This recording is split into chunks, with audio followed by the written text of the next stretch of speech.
Hallelujah! How's it going, guys? My name is Blessious, and Destiny players are really biting their nails because today is when Bungie reveals their big development updates for 2018. Game director Christopher Barrett posted this article that just went live and has a few things that I was not expecting in there at all. Now, there's some things that I might be a little about, but there are some things that piqued my interest, but they're a little ways off time-wise. Anyway, let's dive into the post. So first up, Chris gives us our post-launch content and explains everything that is. Expansions is content that is purchased. You get strikes, new destinations, new destination rewards, new raid layer, new crucible maps, new legendary and exotic gear. Seasons is content available to all D2 players, and this is where they need to be careful with because I think people want more in the seasons area. Alright, so you get Iron Banner, faction rallies, seasonal reputational rewards, endgame playlists, seasonal events, and new features and updates. I think that is pretty good so far. Having, new Crucible maps, new raid layer for the expansions, I totally get that. But I am curious to see how that is going to affect people with power levels that don't have the expansion. And then Eververse, I like their words, electively purchase or earned. Customization items, boons, and emotes. So you might not notice something in their ships. Also, ghosts. They go on to say, we recognize that the scales will tip too far towards tests at the moment. Eververse was never intended to be a substitute for endgame content and rewards, so we'll be making changes in the upcoming seasons. We're shifting the balance of new activity in favor of activity rewards over bright engrams. Thank ya, geez Louise. This includes ghosts, sparrows, and ships. To date, only found in bright engrams. Yes, that is a step forward. They go on to say they've begun implementing these changes for Crimson Days event starting February 13th. Completing Nightfall, Raid, and Crimson Days milestones during Crimson Day will reward you an exclusive legendary emote, weapon skin, and exotic sparrows, respectively. Thank you, giving us content to grind for. Yes, we play the game instead of pay the game. Player engrams can also drop from completing the Crimson Days match and from completing Crimson Day milestone on each character. See, that's awesome, giving us multiple ways to earn, not making us pay. Each Crimson engram is strongly weighted to the rewards when decrypted until new event items have all been obtained. So they're smart engrams, so they try to give you what you don't have. I think they've done that kind of before, but you always get duplicates, so be wary on that. So January 30th update is this, the Masterwork Armor update. So they're adding Masterwork items to armor, which I'm not really too into Masterworks. Like you grind to get one additional bullet in a magazine. I mean, handling would be a cool one to get, just a little bit more. Reload speed, that's pretty cool to get, but I don't know if the grind's worth it. We'll see how this is. Raid reward rework. See, for me, I don't really play the raids much anymore because I don't have friends. None of the raid armor has any kind of stats to it, so why grind it? You get the weapons, and the weapons besides the rocket and the sword are kind of meh. The shotgun's alright. We're updating raid rewards to make them more unique and interesting. They will now feature mods with raid-specific perks, and we'll be adjusting rewards to ensure raid item drops from each major counter.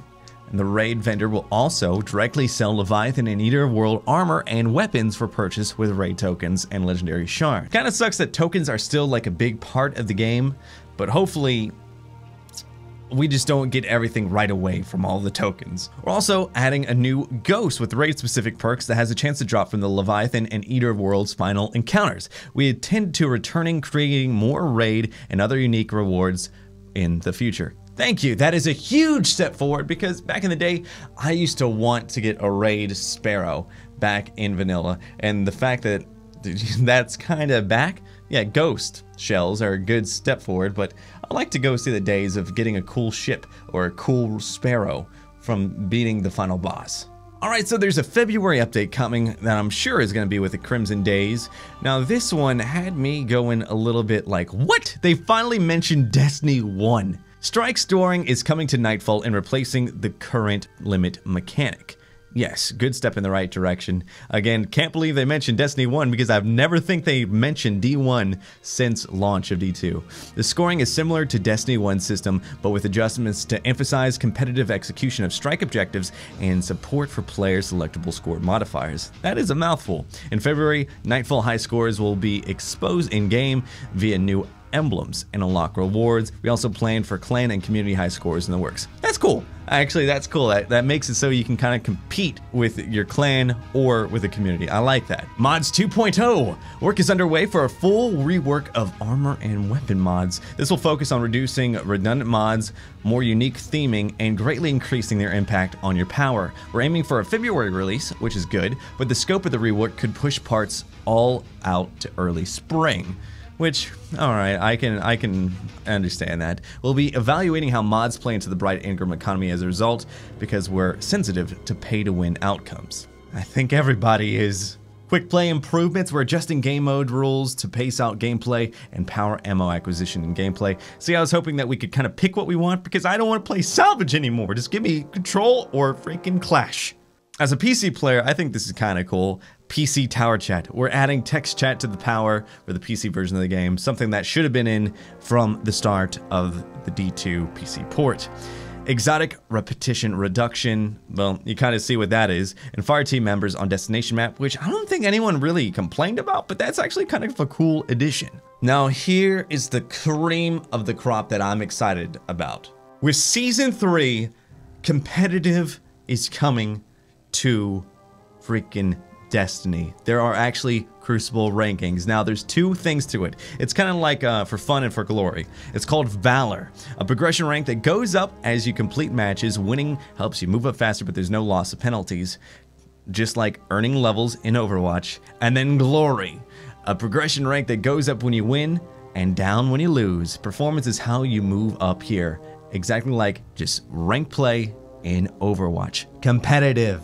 I've always said I would play this game more if it had competitive play, and it looks like it's coming with Season 3. Also, there's another thing. Yes, private matches, but I'm gonna go whoop to 6v6 playlists. We're bringing 6v6 PvP to D2 in addition to current 4v4 game modes. Thank you, I'm so excited. And also, private matches, that's cool to have back too. These are features that should have been in the full game, if you catch my drift. Also, it says at the bottom, but between now and fall, aka like the Taken King size expansion, Rumble is coming back. Oh my baby, I love me some Rumble. If you watch my D1 videos, you know I was a fan of Rumble. Other big key things are weapon and ability balance updates. This is something that needed to be done for a long time in my opinion. Sandbox adjustments to players' feedback and data from live game. Sandbox team will share specific changes as we lead up to Season 3, and the same for exotic armor and weapon.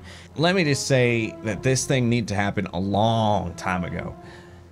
I understand that it didn't, and I'm not harping in the past, but this is something that I'm super excited about, because if weapons change, it makes people think, okay, let's see what the new meta is. There's excitement in the air, and some people get to say, hey, Crucible is fun again, or it's not again. And this is probably the biggest thing that could happen, because is there going to be 6v6 team shotting? They all have to rework all of that, and hopefully with Season 3, they make some big kind of spectacle and say, yo, PvP is D1-ified? PvP's changed. This is probably what I'm most excited about. Hopefully, it brings excitement to me, you, the community, and, well, everyone. Just make me want to play Crucible. Improved Iron Banner and faction rallies, playlist reputation reduction, in-game player pursuits. Now this one, we agree with your feedback and the imbalance between achievement and Bright Ingram rewards. We will be making adjustments to shift more rewards into specific in-game pursuits instead of generic XP grinding for Bright Ingrams. That sentence right there, instead of generic XP grinding for Bright Ingrams, it feels like, hey, here's game modes. What you want is behind your level, so go level up. I'm glad that that's stopping, but I wish this was a little bit sooner. There's multi-emote. When multi-emote launches, you'll be able to choose which emote you have equipped in your 4 emote slots. Vault spaces are getting additional 50 plus slots.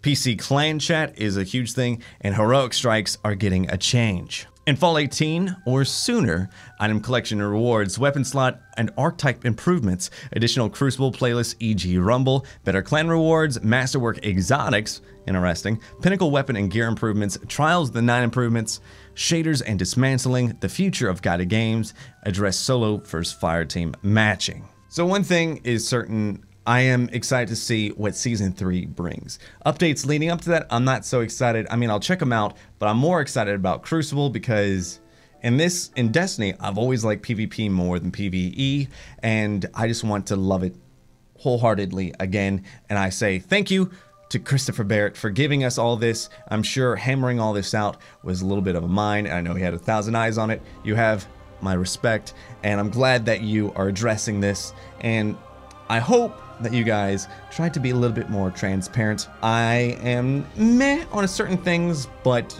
specifically the Season 3 PvP changes are something that I'm kind of excited to see. So we'll see how that goes on from there. And in this week at Bungie, they released a certain little thing called Faction Rallies are coming back. It starts next Tuesday the 16th. And as you can see, here is the new gear that you can get. The Hunter Cloak is damn smexy. Dead Orbit doesn't look as bad, I'm gonna say that with those mods. We get the Future War Cult Auto Rifle. That skin looks a little familiar. That skin looks a little familiar from New Monarchy, but it's a nice little thing right there. And that Perseverance looks a little familiar, but I do like the splat of paint. The one thing he didn't address is reskins. Please cool that too. That's my one thing. That's my big thing. Please cool the reskins. I understand that maybe making gun models is a little bit tricky, but please cool down on the reskins. And that's about it coming from the weekly update from Bungie. The big one is definitely not the weekly update, but the Bungie Development Update for Destiny 2. And that one, again, has a lot of promises. Things for people like me we won't see until Season 3, which is springish, but hopefully with the Crimson Days, there's something that we can all enjoy there. I'm hoping. I'm really hoping. Anyway, guys, that's my opinion on it. As you can see, I'm kind of torn on it. There's certain things I'm excited about, but we're not going to get them for a while. And there's certain things coming that I'm just like, all right about. All in all, I'll give the spring stuff probably like 7 out of 10 holy tacos. The earlier stuff I'll probably give like a 3.5 out of 10 holy tacos. Anyway, I hope you enjoyed this video, and yeah, here's to us D2 community members. Keep strong, guys, and keep those heads up. Until next time, Cowabunga!